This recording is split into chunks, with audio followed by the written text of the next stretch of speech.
Hi guys, welcome back to my channel. Kung bago lang kayo sa channel ko, ako nga pala si Annalyn Tapa. Welcome kayong lahat. At kung hindi pa kayo nakapag-subscribe, i-click nyo lang ang subscribe button sa baba at i-click nyo na rin ang bell notification para ma-notify kayo sa lahat ng mga videos na i-upload ko.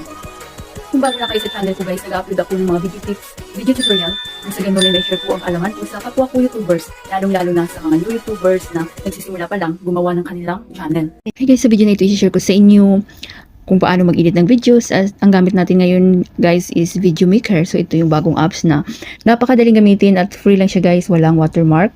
Para rin siyang InShot at saka CapCut. So may new project. Ito guys, dapat makita nyo yan siya, Video Guru. Then, add. So mapupunta tayo sa ating gallery. So meron ako ditong video na i-gawin nating halimbawa guys. At dito na tayo sa loob ng Video Maker.